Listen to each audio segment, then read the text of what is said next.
Well, here we are again with another installment of Economics with Tully. This is Thom Simmons, and today's video is coming to you from the Upper West Side of Manhattan. By many accounts, one of the wealthiest areas in America. I'm at the Hudson Beach Pavilion, which really isn't a beach at all, but is a sitting area and a serving area. Sunday morning, to the left of me, dozens of people are walking their dogs in the dog park. Others are jogging. To the right of me, I have an aerobics class going on and a aspiring gymnast practicing on the rings they have set up. And then beyond me is the West Side Highway, the Hudson River, and the office buildings of New Jersey.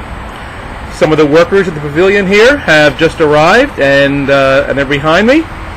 As for me, well, I came down the concrete stairs just a few minutes ago and slipped on the stairs. Wasn't expecting it. Computer went flying into the air. Bottom fell out of it. Coffee all over my shirt, so I lost my shirt. If I was trying to plan a video on unemployment, I couldn't pack as many metaphors into 5 minutes as I just did in terms of the disparity between wealth in a society and unemployment, the bottom dropping out of things, and losing my shirt. When we talk about unemployment, it's an emotional subject, and it's a subject that you hear, or we all hear on the news almost every single night, especially since the financial crisis that began in about 2008.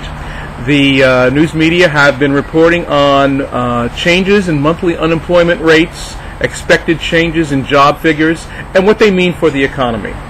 What we hope to do today is to go a little more in depth than what those news blips usually give us, so we have an understanding as to what the unemployment rate really does and does not represent. For instance, as of the making of this video, the unemployment rate in New York City is 10%. 10% of what, though? We often report the unemployment rate in the media, but when we say a figure of 8%, 10%, 12%, 12% of the population, of adults, and it's important to understand how the unemployment rate is actually calculated so we can get a better understanding of what it actually means. So in the course of this video, we're going to be looking at two different aspects of unemployment. First, how is it calculated, and are we satisfied with that calculation? And then two, the different types of unemployment that exist, because different types of unemployment suggest different types of government or private action in order to alleviate it. So, here we are in New York City, a city of over 8 million people. They say the unemployment rate is 10%. Does that mean 10% of 8 million people, or 800,000, are unemployed? No. The unemployment rate does not represent a percentage of the population. We don't expect children to be working. We don't expect retirees to have to be working. We don't expect people who are living in orphanages or nursing homes or in prisons or in mental health hospitals to be working. So the unemployment rate is a percentage of the labor force that is out of work. Now, as we talk about federal unemployment statistics, and this video is specifically addressing federal unemployment statistics, I need to ask you to keep in mind that the federal way of calculating unemployment is not the same as the state mechanisms for determining whether someone is eligible for unemployment benefits or not. This is a constant issue that students run into. They'll tell me an incident Well, they'll say, well, my friend went for unemployment benefits and they didn't get any, and you're telling me that they are unemployed according to federal statistics.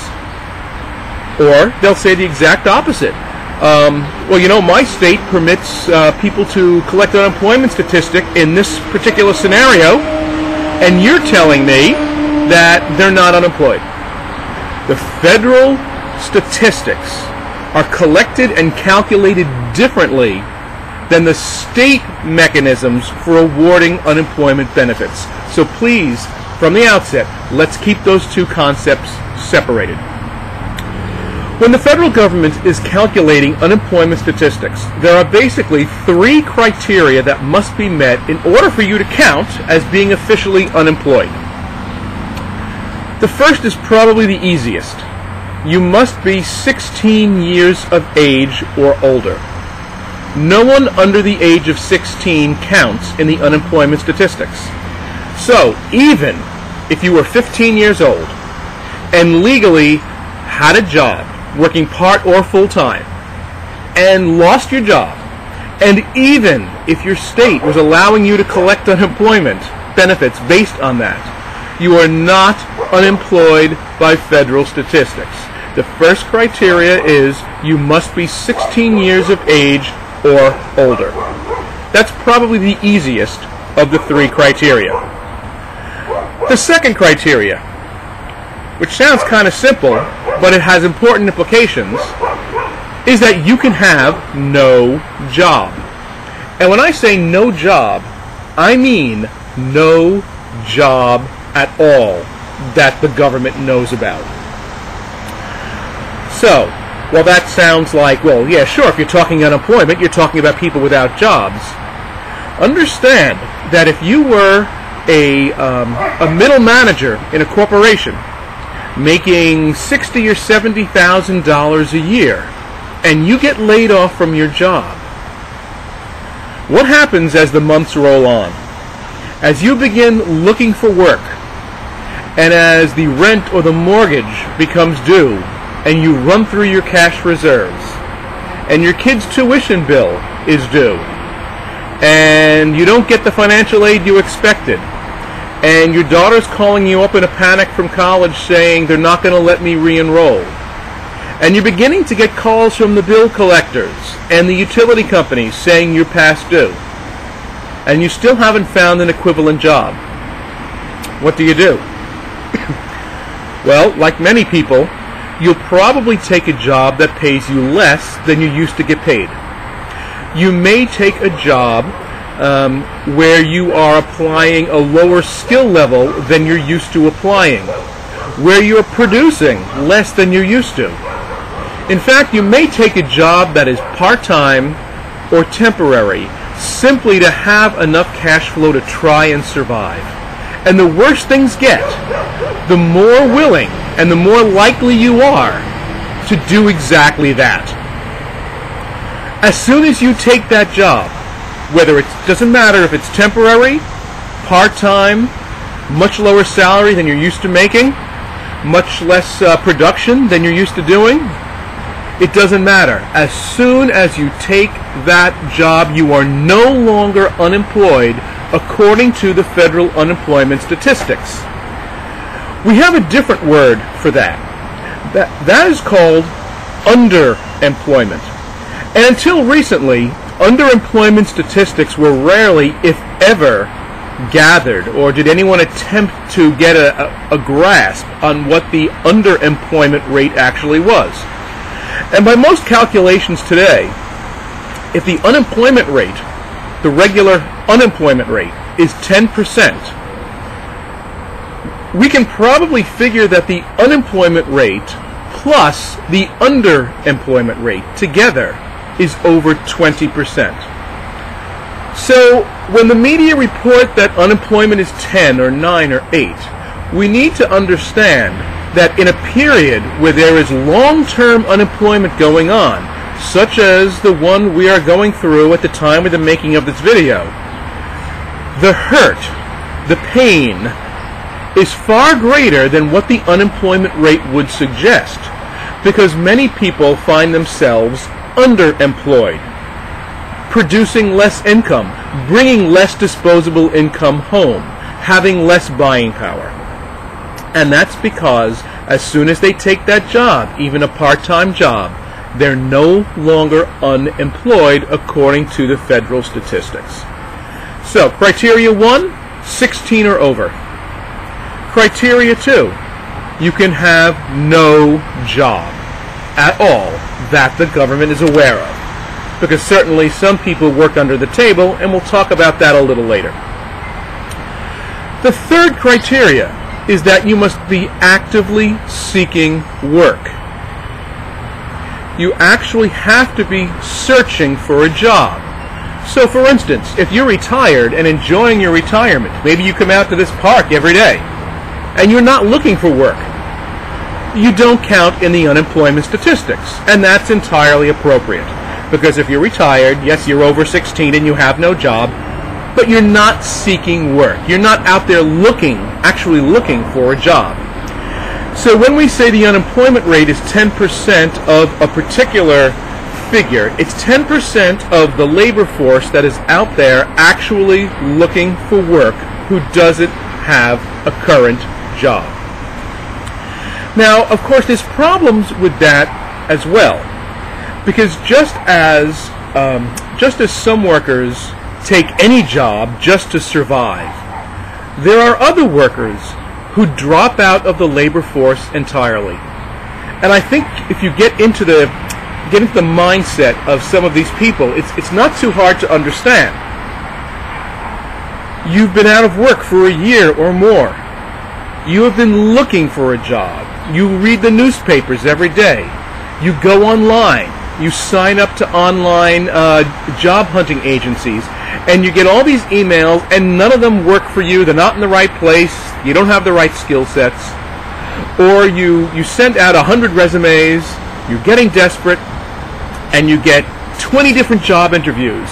And you get yourself all nervous, and you get dressed up, and you put your best clothes on, and over in your head you're going through what you're going to say and how to present yourself, and once again you don't get the job. After a while, these people give up, and the term we used for these people is the discouraged worker.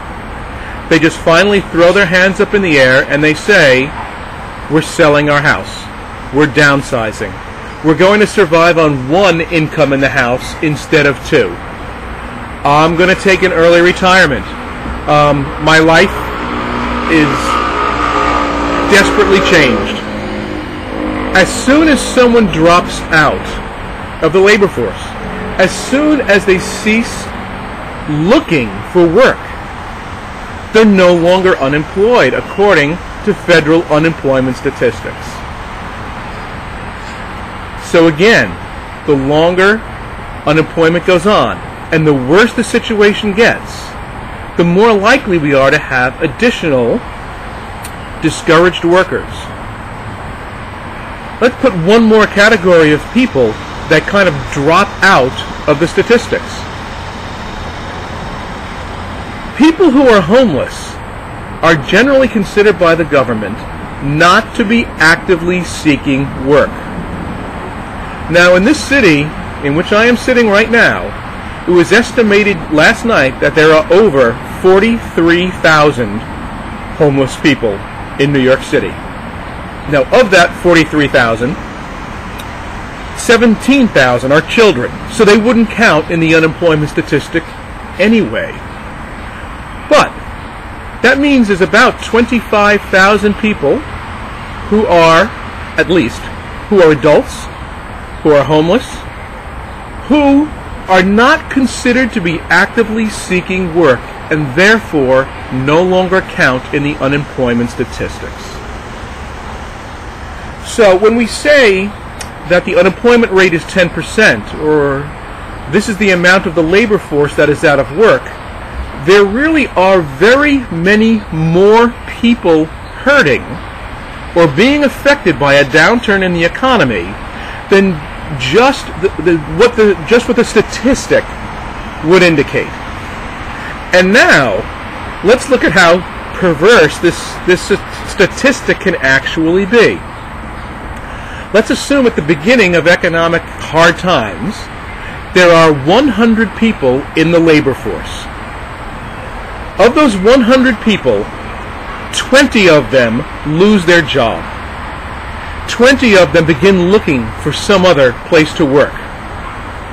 Well, if 20 of them are out of 100 are out of work and looking, that's a 20% unemployment rate.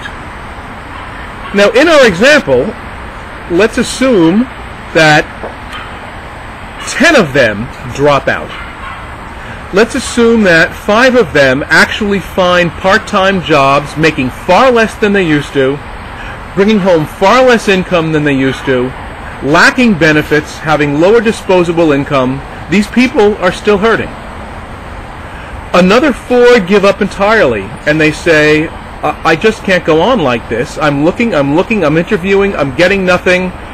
I'm going to retire early, or we're going to survive on one income, or I'm going to move back in with my mom or dad and live off them, or move in with my brother and sister. And one person loses their home and their job, is living in a car, an unregistered car, or living on the streets. So of our 20 people who were unemployed in my original example, 10 have completely dropped out of the labor force. Now our labor force is only 90 people, and 10, the remaining 10, are still out there looking, and they count. But look what happens to the statistic. 10 people out of work and still looking, out of a labor force of 90, is an 11.1% unemployment rate. So now look at the perversity of how that rate works. When 20 people were out of work, it was a 20% unemployment rate. As things got worse, as things got bad, we took 10 of them out of the labor force. 10 of the 20 who were out of work. The 10 who remain looking are now 10 out of a labor force of only 90. And the unemployment rate has dropped from 20% to 11.1%. That means that in a long-term economic downturn, where things are really tough, the longer it goes, the worse things get, the more pain people feel, and the more impossible it is to find a job, the more likely it is that the unemployment rate may actually drop. That does not mean that we've turned a corner. That does not mean, hey, happy times are here again, we're creating more jobs. It could mean we're creating more jobs. It could mean people looking for work have found work. But it could also mean the exact opposite. And understanding how that rate is calculated is absolutely critical to going a little deeper underneath the mere numbers that are reported to understand what's happening out there in our society. That's probably the number one criticism of the unemployment rate and the way it's measured, is the lack of counting those who have dropped out of the labor force because things have gotten so bad.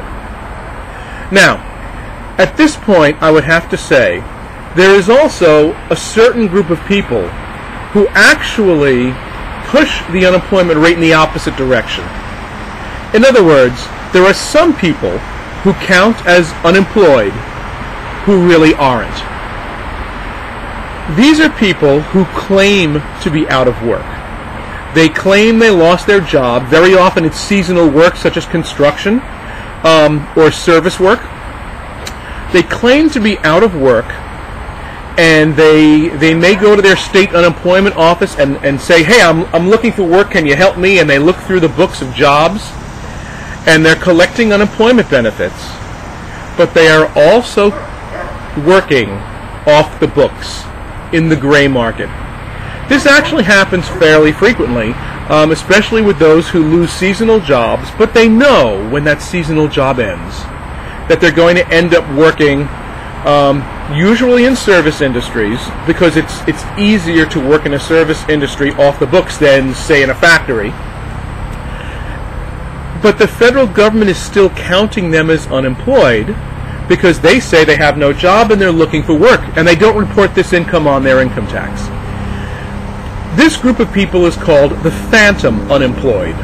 They count, but they're really not unemployed. They really do have jobs. And so they tend to make the unemployment rate look worse than it really is. So when we look at the unemployment rate, you've got two sets of people who tend to skew that rate in different directions. The underemployed and the discouraged worker make the rate look better than it really is. The phantom unemployed make the rate look a little worse than it really is. Now, which do we have more of? Frankly, in bad economic times, and in times like we're experiencing right now, in the second decade of the 2000s, there's no doubt that there's more discouraged workers, and there are more underemployed people than there are phantom unemployed. As times get better, and as we are experiencing healthy economic growth as we did in the 90s,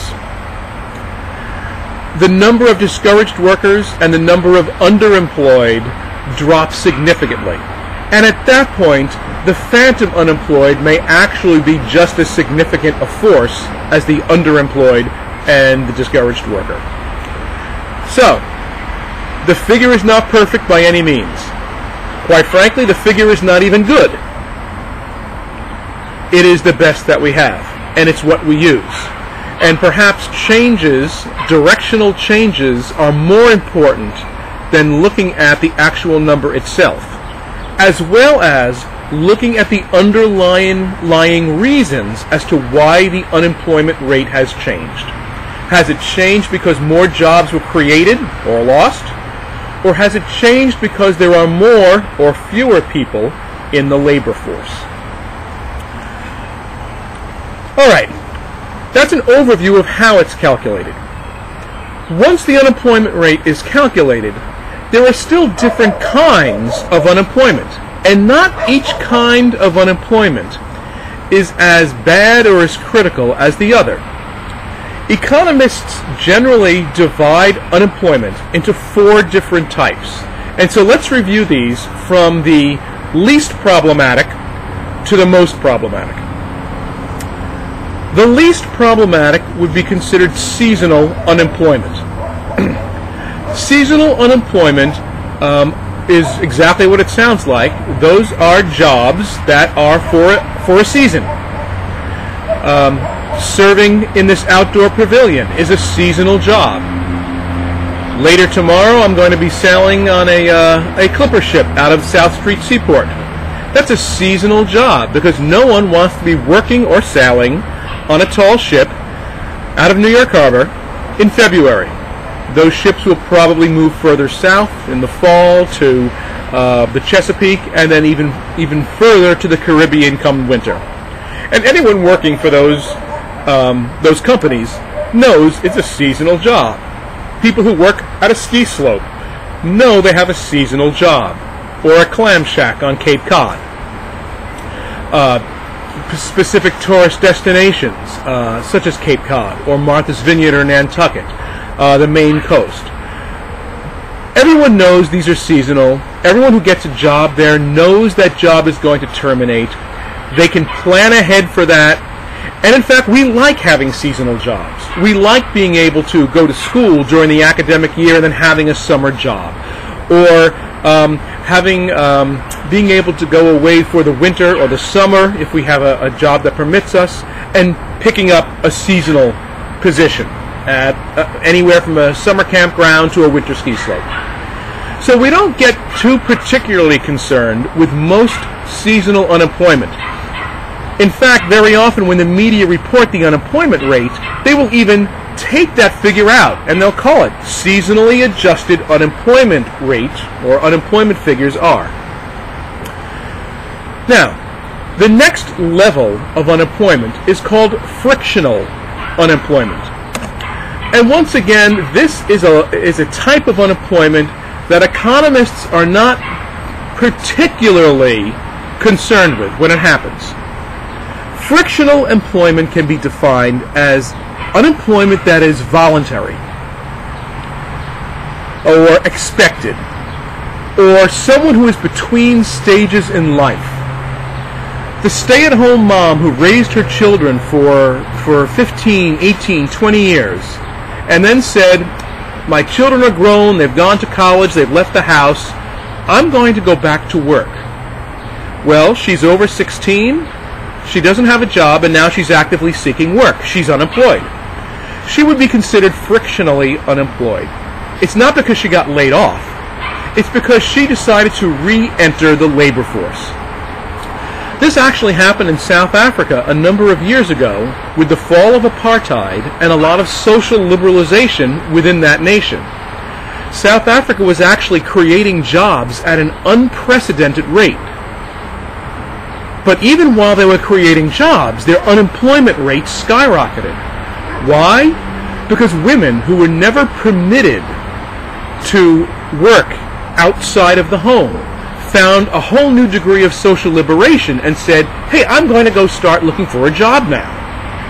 As you had this enormous influx of people changing their stations in life, changing their mind about who they were and what they were going to do, that increased the labor force, and it increased the unemployment within the labor force.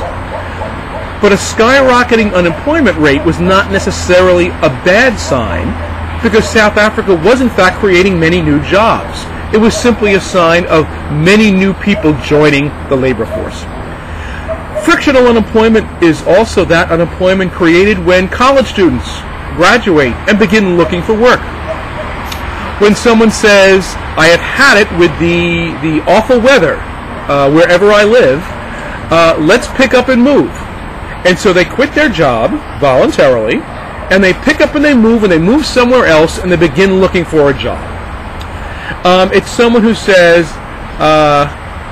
in the words of the famous country song, take this job and shove it. I've had it with this place. I can't move ahead. I can't get ahead. There's no place for me to grow here. So I'm leaving, and I'm going to go somewhere else where my talents can be better used and I can advance.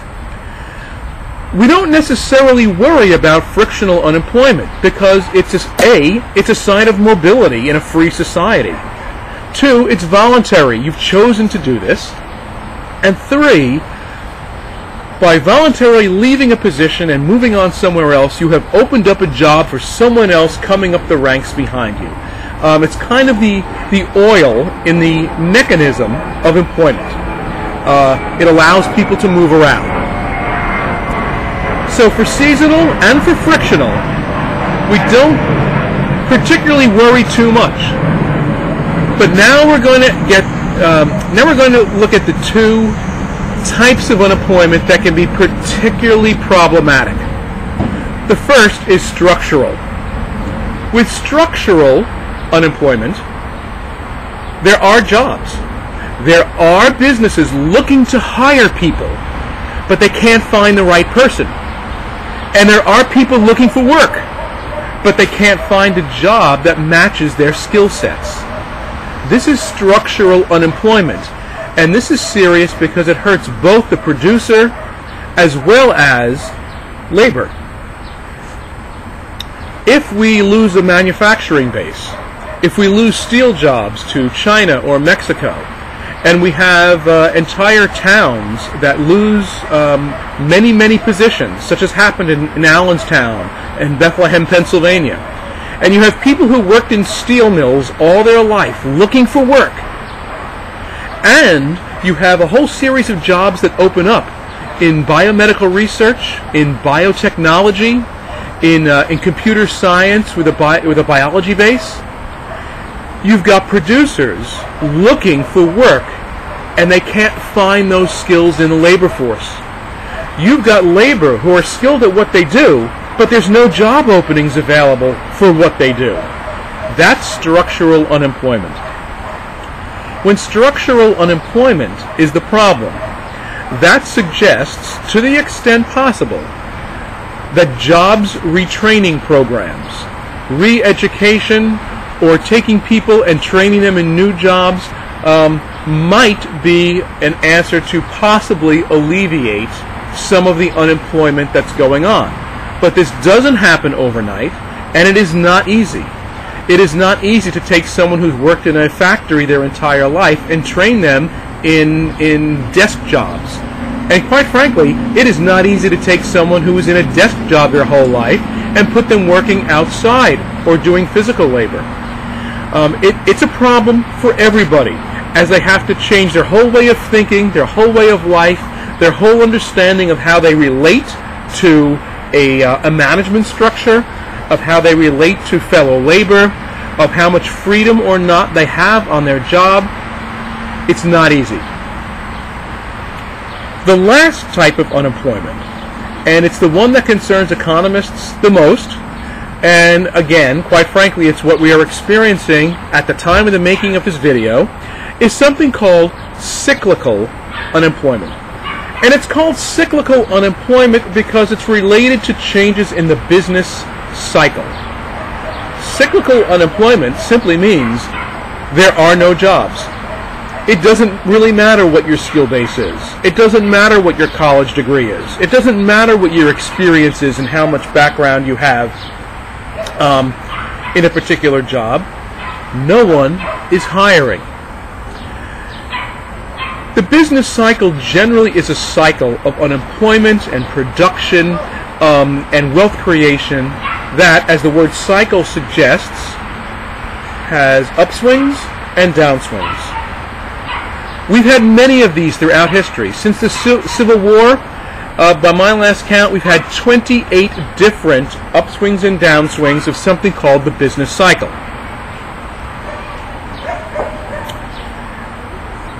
What generally happens in a business cycle is that businesses see that people are spending money. They have a lot of disposable income. People are employed. They come to the stores, they buy things, they're spending money. Happy times. And so businesses hire additional people to make more products and put them out on the shelves. But at some point, the consumer realizes that they have enough. I already have 13 cell phones in the house. Do I really need to buy another one? We have a desktop and several laptops, and all my kids have laptops and iPads. Do we need more electronic devices? And they begin slowing down their purchases. When they slow down their purchases, business gets worried because they've spent money manufacturing all these goods and they're out there on the shelves. And now people are not buying them. So they put them on sale in an effort to try and get people to buy the product that they've already laid out money to make.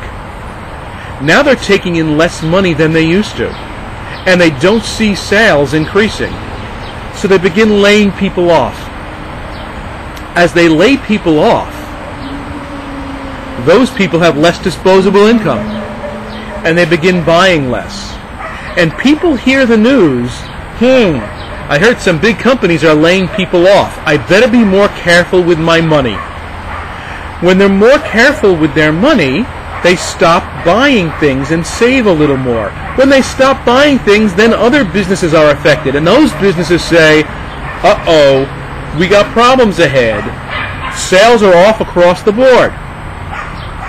You can see how this is a self-fulfilling prophecy.